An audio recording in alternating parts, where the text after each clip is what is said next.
Hello मेरे प्यारे दोस्तों, कैसे आप लोग। आशा करता हूँ आप लोग मस्त होंगे और अपनी पढ़ाई में व्यस्त होंगे। तो दोस्तों आइए आज का क्वेश्चन देखते हैं।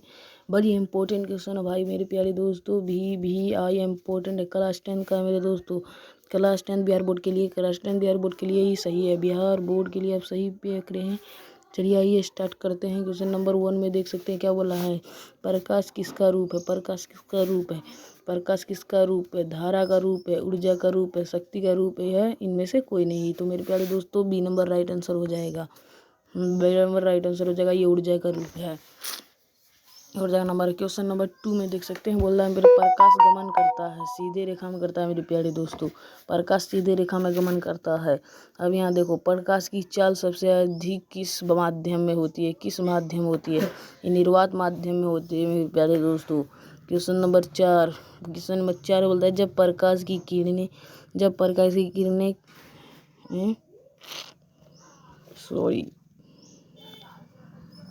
मेरे प्यारे दोस्तों, जब प्रकाश की किरणें किसी दर्पण से टकराकर पुनः उसी माध्यम में चली जाती है, उसे क्या कहते हैं मेरे प्यारे दोस्तों। बी नंबर राइट आंसर हो जाएगा, जो यहाँ पे दिया हुआ है प्रकाश का परावर्तन। प्रकाश का परावर्तन कहते हैं। प्रकाश का परावर्तन बोलता है प्रकाश की चाल कितनी होती है। प्रकाश की चाल कितनी होती है। प्रकाश की चाल कितनी होती है। प्रकाश की चाल कितनी होती है। 3x 3x 3x 10 पर power 8 m/s। C number right answer हो जाएगा मेरे प्यारे दोस्तों।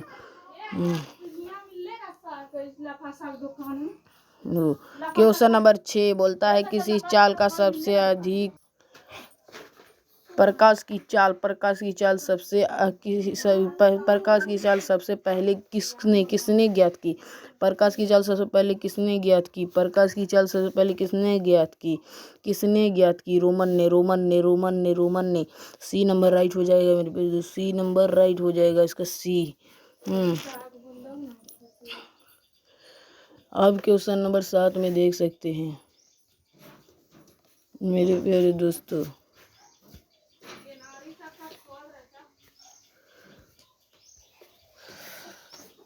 क्वेश्चन नंबर प्रकाश किस प्रकार का तरंग है। प्रकाश किस प्रकार का तरंग है। प्रकाश किस प्रकार का तरंग है। प्रकाश किस प्रकार का तरंग है। प्रकाश किस प्रकार का अनुप्रस्थ। इसका राइट आंसर ए हो जाएगा। जिस वस्तु का अपना प्रकाश होता है उसे क्या कहते हैं। प्रदीप्त वस्तु कहते हैं मेरे प्यारे दोस्तों। ए बी नंबर राइट हो जाएगा। उसे प्रदीप्त वस्तु कहते हैं। नंबर 9 में बोल दिए। नंबर 9 में बोला है किसी वस्तु का अपना प्रकाश नहीं होता उसे क्या कहते हैं। अप्रदीप्त वस्तु कहते हैं। अप्रदीप्त वस्तु कहते हैं। उसे अप्रदीप्त वस्तु कहते हैं। क्वेश्चन नंबर 10, वे किरण पुंज जो कि एक बिंदु से निकल कर फैलती है उसे क्या कहते हैं। उसे कौन सी पुंज कहते हैं। वे किरण पुंज। इसका नंबर राइट भी हो जाएगा। अपसारी किरण पुंज कहते हैं इसे। अपसारी किरण पुंज कहते हैं। क्वेश्चन नंबर 11 बोल दिया है किसी किरण पुंज भिन्न दिशाओं से आकर एक बिंदु पर मिलता है उसे क्या कहते हैं। एक बिंदु से मिलता है उसे क्या कहते हैं। एक बिंदु से मिलता है उसे क्या कहते हैं। उसे बिल्कुल राइट आंसर सी हो जाएगा। अभिसारी बिंदु कहते हैं। अब क्वेश्चन नंबर देख सकते हैं 12 में, वैसे किरण पुंज जो एक दूसरे के समांतर जाता है। वैसे किरण पुंज जो एक दूसरे के समांतर जाता है वो समांतर किरण पुंज होता है। अगला क्वेश्चन नंबर 13, आपतन कोण किसके बराबर है। आपतन कोण किसके बराबर है। आपतन कोण किसके बराबर। परावर्तन कोण के बराबर। परावर्तन के कोण के बराबर। परावर्तन के कोण के बराबर। परावर्तन के कोण के बराबर। परावर्तन के कोण के बराबर। 14 नंबर में बोलता है यदि आपतन कोण 60 डिग्री हो। यदि आपतन कोण 60 डिग्री हो तो परावर्तन कोण कितने का होगा। परावर्तन कोण कितने का होगा। ये भी 60 डिग्री का होगा। क्वेश्चन नंबर 15 बोलता है, 15 नंबर में बोलता है श्वेत प्रकाश में कितने रंग होते हैं। श्वेत प्रकाश में कितने रंग होते हैं? 7 रंग होते हैं। श्वेत प्रकाश में 7 रंग होते हैं। वह यंत्र जिससे छोटी वस्तु को बड़ा करके देखा जाता है उसे क्या कहते हैं? उसे क्या सकते हैं? सूक्ष्मदर्शी कहते हैं। उसे सूक्ष्मदर्शी कहते हैं। वो यंत्र जिसमें दूर की वस्तु को स्पष्ट रेखा स्पष्ट रेखा जाता है उसे क्या कहते हैं? उसे दूरदर्शी कहते हैं। क्वेश्चन नंबर 18 जिस दर्पण का परावर्तक सतह बाहर निकल होता है उसे क्या कहते हैं? उसे उत्तल दर्पण कहते हैं। क्वेश्चन नंबर 19 क्वेश्चन नंबर 19 का देखो। क्वेश्चन नंबर 19 में बोला है जिस दर्पण का परावर्तक सतह अंदर की ओर धसा हो उसे क्या कहते हैं? जिस दर्पण का परावर्तक सतह अंदर की ओर धसा हो उसे क्या कहते हैं?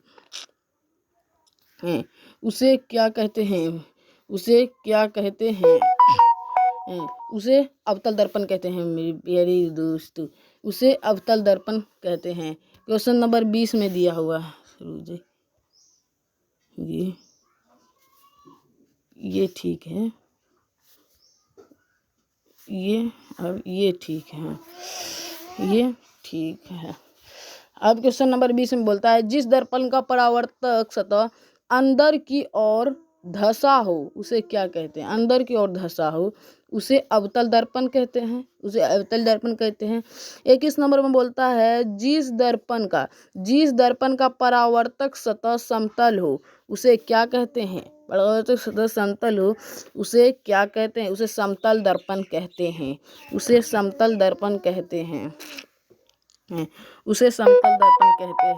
क्वेश्चन नंबर 22 किस दर्पण का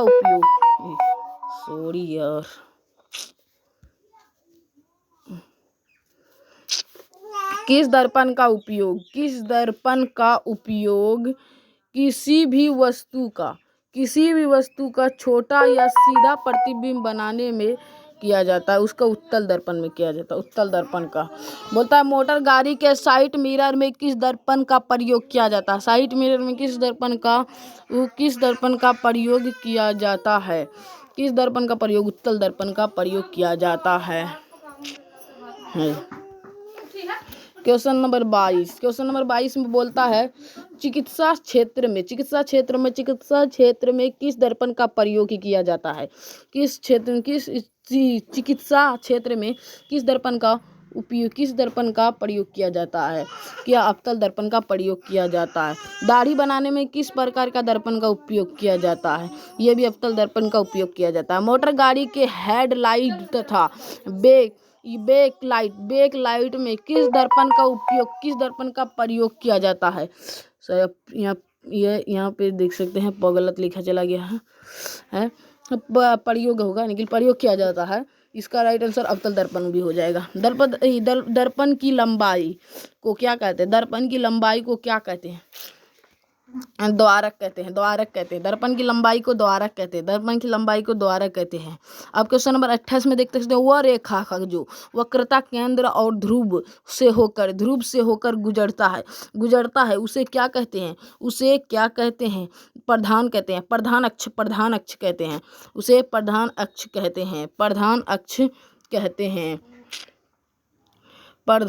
कहते हैं। अब 29 नंबर में बोलता है वक्रता केंद्र और ध्रुव के माध्य में जो बिंदु होता है उसे क्या कहते हैं? उसे क्या कहते हैं? फोकस कहते हैं। अब क्वेश्चन नंबर 30 में देखते हैं अवतल दर्पण में जब वस्तु अनंत पे हो तो उस वस्तु का प्रतिबिंब कहाँ बनेगा? फोकस दूरी पे प्रतिबिंब बनेगा। क्वेश्चन नंबर 31 में देख सकते हैं।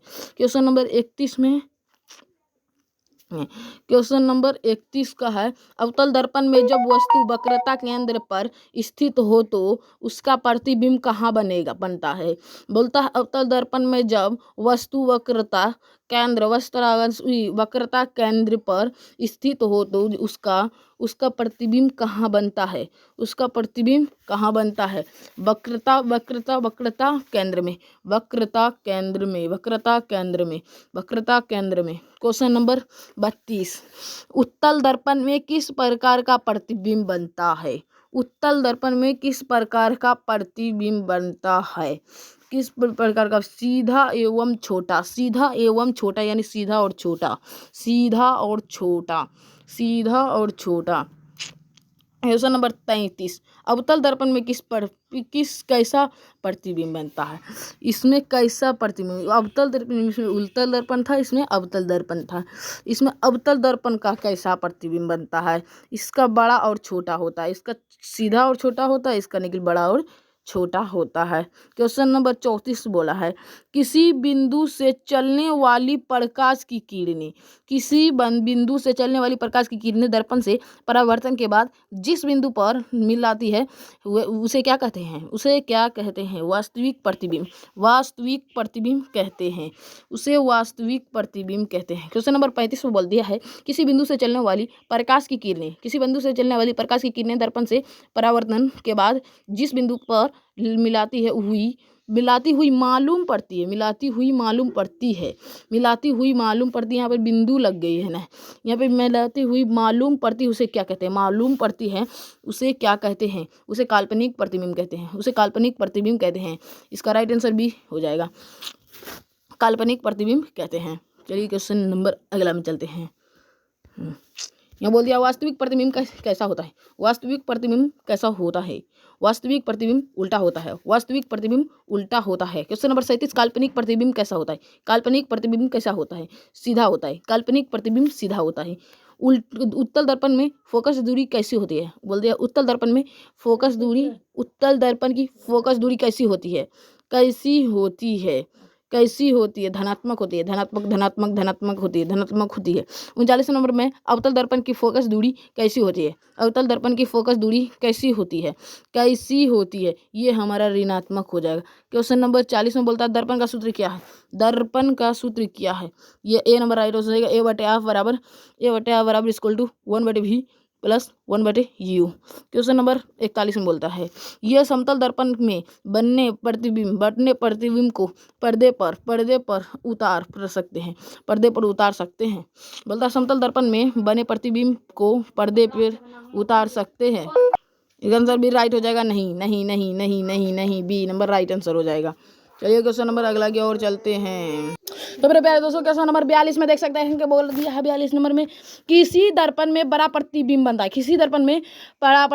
समतल में बनता है या उत्तल में बनता है या अवतल में बढ़ता है। ये अवतल में बढ़ता है। बड़ा यहाँ पढ़े थे नहीं, यहाँ पे चलिए दिखा देते हैं।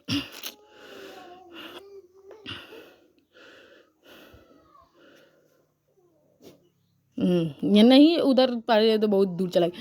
क्वेश्चन नंबर यहाँ देख सकते हैं, इसमें अवतल दर्पण में सी नंबर राइट हो जाएगा। क्वेश्चन नंबर 43 में बोलते हैं, किसी दर्पण में वास्तविक प्रतिबिंब नहीं बन सकता।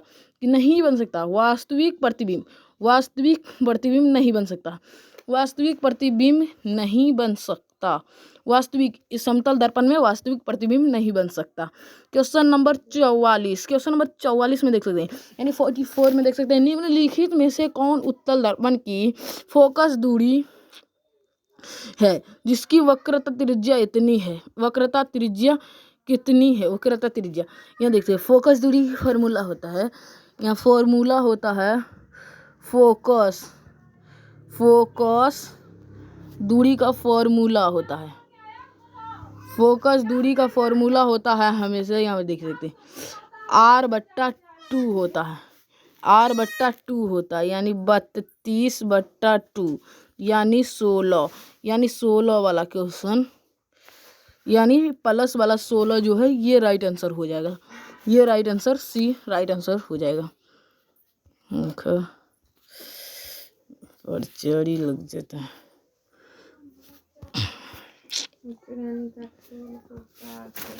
क्वेश्चन नंबर 45 में दिया है, गोलीय दर्पण के फोकसांतर एवं वक्रता त्रिज्या के बीच संबंधित होता है। वक्रता त्रिज्या यहीं देखिए, यहीं पे दिया हुआ है r बराबर 2f। यहाँ पे r बराबर 2f हो जाएगा, r बराबर 2f। क्वेश्चन नंबर 46 में बोला सर्च लाइट का परावर्तक सतह होता है।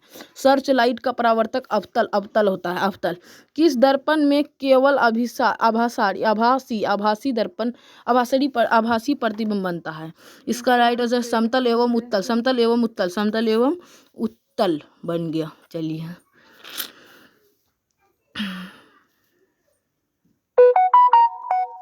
क्वेश्चन नंबर 48 में दिया हुआ है। क्वेश्चन नंबर 48 में दिया है, बोलता है समतल दर्पण में प्रतिबिंब की प्रकृति क्या होती है? समतल दर्पण में प्रतिबिंब की प्रकृति क्या होती है? आभासी और तथा बराबर। डी राइट आंसर हो जाएगा। क्वेश्चन नंबर 49, गोल दर्पण की फोकस दूरी उसकी वक्रता त्रिज्या की अधिक होती है। इसका ए नंबर राइट हो जाएगा। 50 नंबर में बोल दिया है, मतलब 50 नंबर में बोला है एक उत्तल दर्पण में बना प्रतिबिंब हमेशा होगा। एक उत्तल दर्पण में वास्तविक या आवर्धित, हमने पिछले क्लास में पढ़े थे, वास्तविक और आवर्धित सी राइट आंसर हो जाएगा। क्वेश्चन नंबर, ईंट क्या है? अपारदर्शी है। इसका सी नंबर राइट हो जाएगा। क्वेश्चन नंबर 52 बोलता है युग्मी फोकस संभव है केवल उत्तल दर्पण में। बी नंबर राइट हो जाएगा।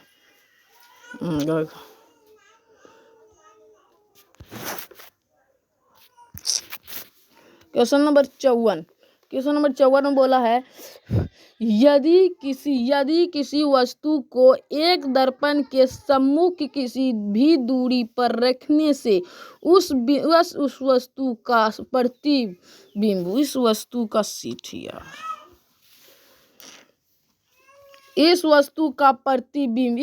का प्रतिबिंब सदैव सीधा और छोटा बनता है। वह दर्पण कौन सा है? बी उत्तल दर्पण है। 55, उत्तल दर्पण से प्रतिबिंब सदैव बनता है। उत्तल दर्पण से प्रतिबिंब सदैव ध्रुव और फोकस सी नंबर राइट हो जाएगा।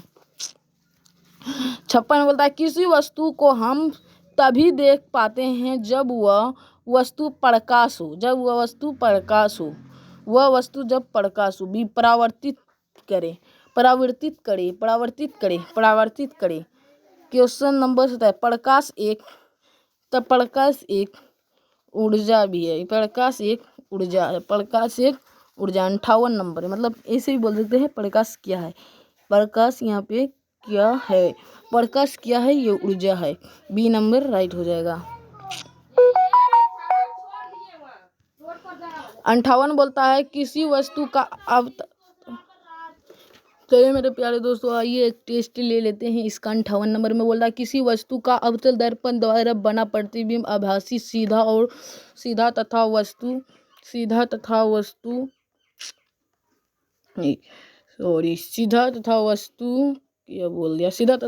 से बड़ा पाया गया तो वस्तु की स्थिति कहाँ होनी चाहिए? दर्पण का स्थिति होना चाहिए।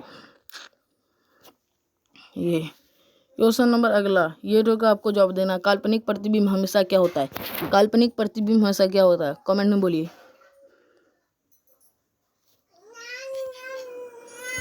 देख लेते हैं, सीधा होता है।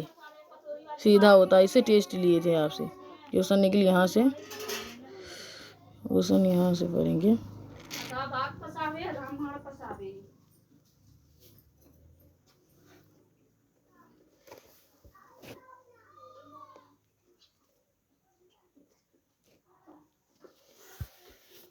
क्वेश्चन 59 बोलता है निम्नलिखित में किस दर्पण द्वारा किसी वस्तु का वास्तविक प्रतिबिंब मिल सकता है? किसका? अवतल दर्पण द्वारा। अवतल दर्पण द्वारा। उत्तल दर्पण द्वारा बना प्रतिबिंब। उत्तल दर्पण द्वारा बना प्रतिबिंब हमेशा सीधा होता है। उत्तल दर्पण द्वारा बना प्रतिबिंब हमेशा सीधा होता है। हमेशा सीधा होता है। क्वेश्चन 61 में बोल दिया है किसी पदार्थ जिन पदार्थ से होकर प्रकाश की पूर्ण रूपेण निकल जाती है उसे क्या कहते हैं? उसे क्या कहते हैं? पारदर्शी कहते हैं। पारदर्शी कहते हैं। प्रकाश जिस सतह से टकराकर अपने ही माध्यम में लौटता है उसे क्या कहते हैं? उसे क्या कहते हैं? परावर्तक सतह कहते हैं। 63 में बोला है सोलर कुकर में व्यवहार किया जाता है। सोलर कुकर में व्यवहार किया जाता है अवतल दर्पण का। अवतल दर्पण का। अवतल दर्पण का। क्वेश्चन नंबर 61 बोलता है आपतित किरण अभिलंब के बीच अभिलंब के साथ आपतन बिंदु पर जो कोण बनाती है वो कोण कहलाता है? आपतन कोण कहलाता है। आपतन कोण कहलाता है। बोलता है काल्पनिक प्रतिबिंब हमेशा सीधा होता है। क्वेश्चन नंबर 66 में बोलता है समतल दर्पण का प्रतिबिंब का आवर्धन होता है 1 के बराबर। क्वेश्चन नंबर 67 में बोलता है गोलीय दर्पण में दूरियों को सदा किसके सापेक्ष मापते हैं? ध्रुव का। क्वेश्चन नंबर 68 में बोलता है मोटर गाड़ी के चालक के सामने लगा रहता है उसका बी उत्तल दर्पण का। उत्तल दर्पण का। क्वेश्चन नंबर प्रकाश का परावर्तन का नियम क्या है? प्रकाश का परावर्तन का नियम क्या है? I इक्वल टू बड़ा किस तरफ R। इसका नंबर सी राइट हो जाएगा। आई बड़ा हो जाएगा इसमें से बराबर करके आई बराबरी आर हो जाएगा। ओके अब क्वेश्चन नंबर 17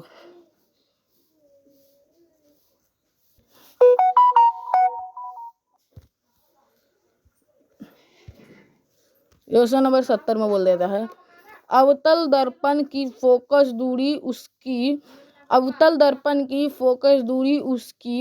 दूरी उसकी वक्रता त्रिज्या की आधी होती है। पीडीएफ और नोट्स लेने के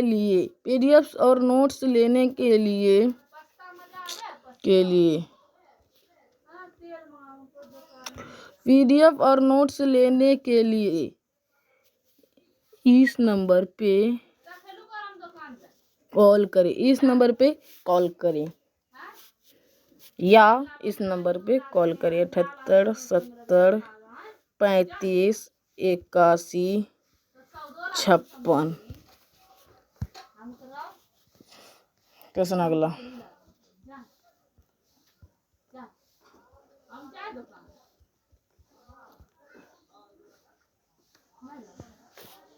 क्वेश्चन 71 कहाँ पर स्थित होने से वस्तु का प्रतिबिंब अवतल दर्पण के फोकस दूरी पर बनता है? अनंत पर। 72 नंबर वस्तु से छोटा और आभासी प्रतिबिंब इनमें किस दर्पण से प्राप्त होता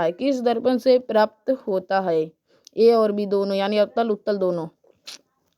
73 निम्नलिखित में किस दर्पण द्वारा किसी वस्तु का आभासी प्रतिबिंब प्राप्त किया जाता है?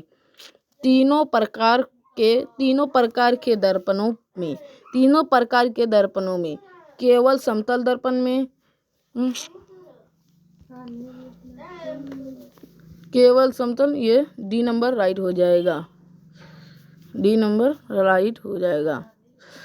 बोलता है आभासी प्रतिबिंब दर्पण पर कहाँ बनता है?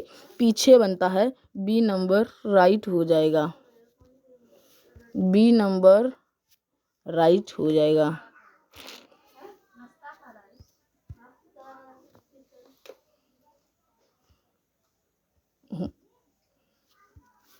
क्वेश्चन 75। निम्नलिखित में किस दर्पण द्वारा किसी वस्तु का वास्तविक प्रतिबिंब मिल सकता है। सी यानी अवतल दर्पण द्वारा सी राइट आंसर हो जाएगा। 76 में बोलता है एक प्रतिबिंब का आकार हमेशा वस्तु के बराबर होता है। समतल दर्पण।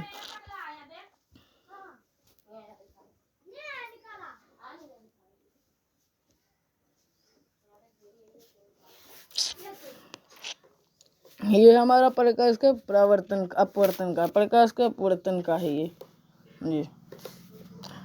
बोलता है जब एक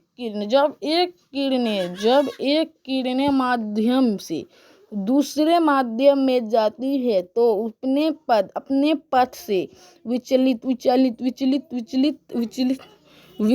हो जाती है। वो इसे क्या कहते हैं? इसे प्रकाश के अपवर्तन कहते हैं। प्रकाश के अपवर्तन के कितने नियम होते हैं? 2 नियम होते हैं। प्रकाश के अपवर्तन के कितने नियम है? 2 होते हैं। आपतन कोण किसके बराबर होता? अपवर्तन के कोण। प्रकाश की चाल सबसे अधिक किसमें होती है? निर्वात में होती है।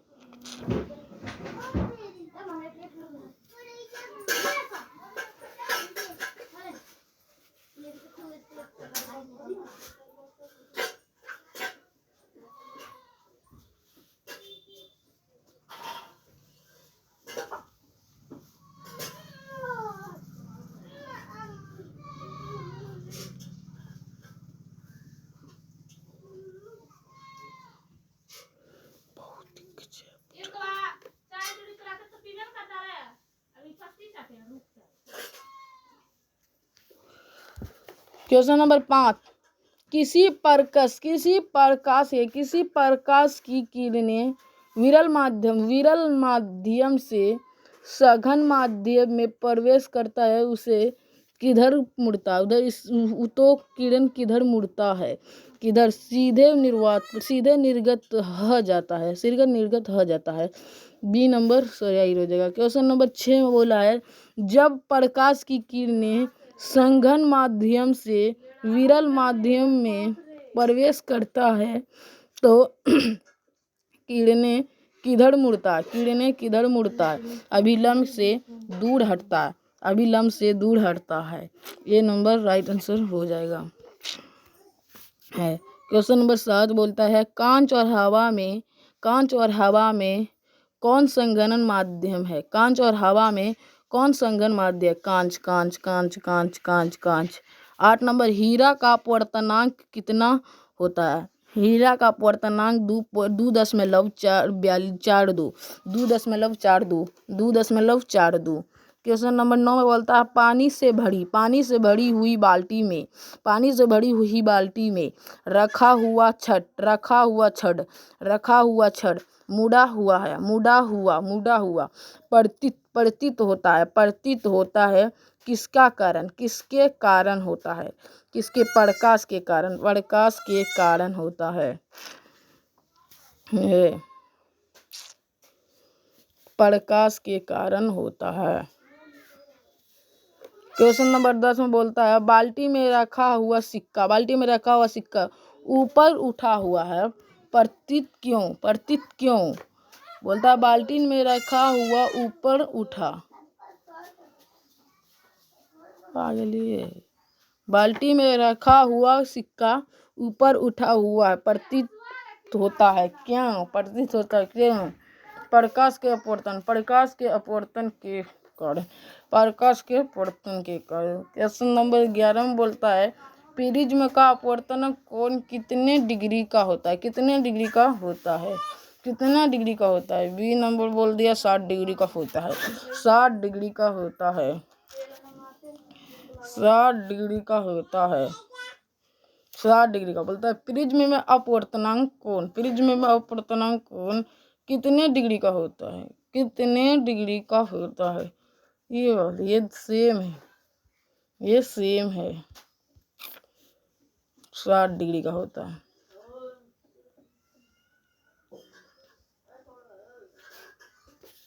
क्वेश्चन नंबर 13 में दिया हुआ है। क्वेश्चन नंबर 13, उत्तल लेंस कैसा होता है? यहाँ दिया उत्तल लेंस कैसा होता है? बीच में पतला, किनारों में मोटा, या बीच में मोटा, किनारों में पतला। उत्तल लेंस कुछ इस प्रकार का होता है। उत्तल इंद्र तो देखिए बीच में मोटा है, बगल में पतला है, बगल में पतला यानी किनारों में पतला। इसका बी नंबर राइट हो जाएगा। उत्तल लेंस यहाँ देख सकते हैं किसे कहते हैं, इसे यहाँ उत्तल लेंस कहते हैं, यह ध्यान में रखना होगा। उत्तल लेंस, ये हमारा उत्तल लेंस है। अवतल लेंस कैसा होता है? अवतल लेंस कुछ इस प्रकार होता है। अवतल लेंस अवतल लेंस कुछ इस प्रकार का होता है। अवतल लेंस कुछ इस पर नहीं होता रे,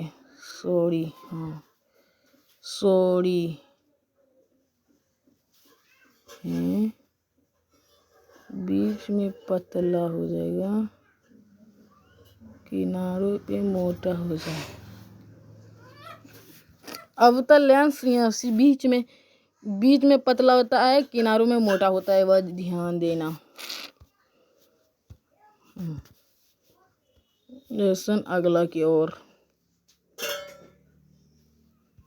लेंस की एसआई मात्रक क्या है? लेंस की एसआई मात्रक क्या है? डायोप्टर। लेंस बनाने में किसका प्रयोग नहीं किया जाता? मिट्टी का प्रयोग नहीं किया जाता। लेंस में कहाँ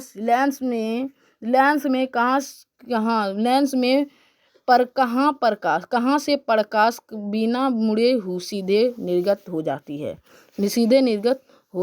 है। राइट आंसर बी हो जाएगा, जिसे प्रकाश केंद्र। अभिसारी लेंस निम्न में कौन सा है? अभिसारी लेंस निम्न में कौन है? उत्तल लेंस। क्वेश्चन नंबर, अपसारी लेंस निम्न में कौन सा है? अपसारी लेंस निम्नलिखित में कौन सा है? उत्तल लेंस का। किस प्रतिबिंब को पर्दे से उतारा जाता है? किस प्रतिबिंब को पर्दे से, वास्तविक प्रतिबिंब को पर्दे से उतारा जा सकता है।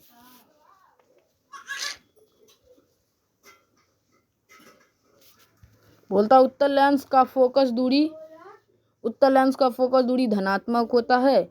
और किस प्रतिबिंब को पर्दे पर नहीं उतारा जा सकता? पर्दे पर वास्तविक प्रतिबिंब तो उतारे जा सकते हैं, काल्पनिक प्रतिबिंब। ये राइट आंसर हो जाएगा बी। अवतल लेंस का फोकस कैसी होती है? अवतल लेंस का फोकस कैसी होती है? अवतल लेंस का फोकस अवतल लेंस का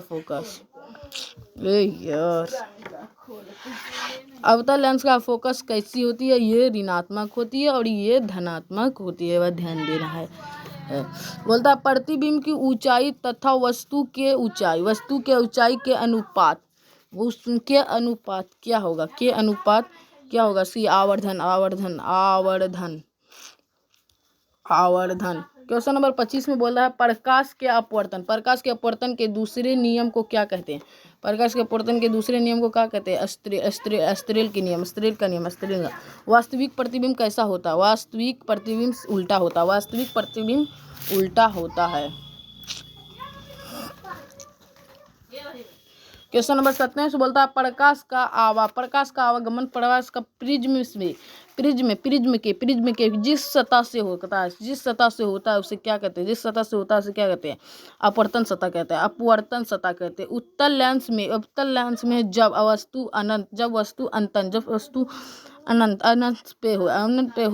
अनंत पे हो तो उसका प्रतिबिंब कहाँ बनेगा? उसका प्रतिबिंब कहाँ बनेगा? फोकस पर बनेगा। उसका प्रतिबिंब फोकस पर बनेगा। 29 नंबर में बोलता है दर्पण सूत्र क्या है। दर्पण सूत्र क्या है। दर्पण सूत्र क्या है। ए नंबर कितना बोल भी पढ़ाएं। एक दर्पण जैसे 28 बजेगा। ए बट्टे F equal to 1/v plus 1/u, ये राइट आंसर हो जाएगा।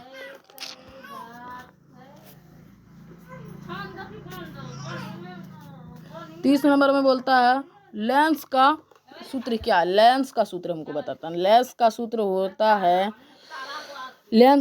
होता है ए बट्टे F equal to 1/v minus 1/u, 1/v minus 1/u।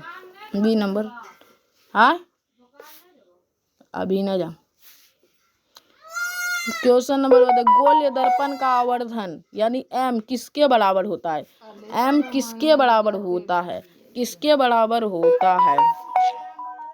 v/u, v/u, ये राइट आंसर हो जाएगा। स्टेरेल के नियम, स्टेरेल का नियम गणितीय रूप कौन सा है। गणितीय रूप कौन सा है। साइन आई बट्टे साइन आर, साइन आई बट्टे साइन आई बट्टे साइन आर, ये है स्टेरेल का नियम। क्वेश्चन अगला, क्वेश्चन इधर से आएगा। क्वेश्चन नंबर 33 में दिया हुआ अगर किसी अवतल दर्पण का फोकस दूरी f, फोकस दूरी यानी फोकस दूरी को f से भी सूचित करते हैं। फोकस दूरी को f से सूचित भी करते हैं, यानी f तथा वक्रता त्रिज्या को r से सूचित करते हो तो उसका मान क्या होगा। इसका मान ए राइट आंसर हो जाएगा। इसका कितना फॉर्मूला दिखाया है। अब फोकस दूरी का फॉर्मूला होता है r/2, r/2, ए राइट आंसर हो जाएगा। Question number 34, question number 34, question number 34 बोला टिंडल प्रभाव प्रकाश के कौन से परिघटन को दर्शाता है। कौन से परिघटन को दर्शाता है। प्रकाश के प्रकी वर्णन को घटाता है। ये क्वेश्चन का आपको सवाल देना है दोस्तों कि बोला है कौन सा रंग दूर से भी स्पष्ट दिखाई देता है। दूर से भी स्पष्ट दिखाई देना है। लाल दिखाई देता है या बैंगनी दिखाई देता है या पीला दिखाई देता है या नीला दिखाई देता है। दे दीजिए जवाब।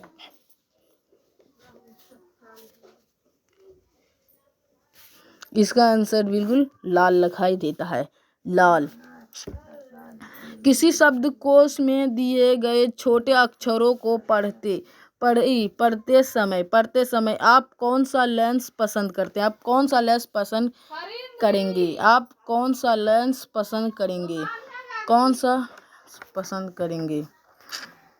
कौन सा लेंस पसंद करेंगे हम। 5 सेंटीमीटर फोकस दूरी वाले उत्तल लेंस की। 5 सेंटीमीटर फोकस दूरी वाले उत्तल लेंस की। क्वेश्चन नंबर 37 में बोलता है एक उत्तल लेंस की फोकस दूरी 20 हो, यानी f बराबर 20 सेंटीमीटर है तो लेंस की क्षमता कितनी होगी। लेंस की क्षमता कितनी होगी। 5 होगी प्लस 5 डायोप्टर हो जाएगी। पीडीएफ नंबर डाउन करें। पीडीएफ नंबर चाहिए तो उसको नोट कर लें।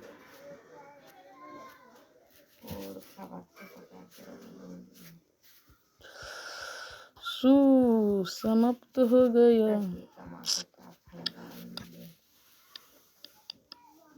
समाप्त हो जाएगा। पहले देख लेते हैं कितना है। बहुत सारा, ये बात ध्यान देने का।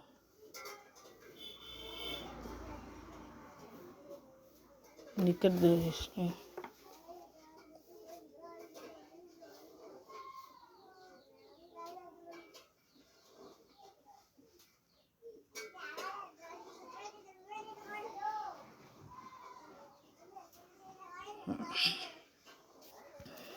क्वेश्चन 38 में बोलता है किस लेंस द्वारा सिर्फ काल्पनिक प्रतिबिंब बनता है।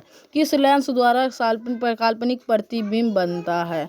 किस दोहराविए अवतल अवतल अवतल अवतल अवतल अवतल। 39 में बोलता है 2 डायोप्टर क्षमता वाले लेंस का फोकसांतर होता है 50 50 50 50 50। 1 मीटर फोकस दूरी वाले उत्तल लेंस के क्षमता होता है एक डायोप्टर।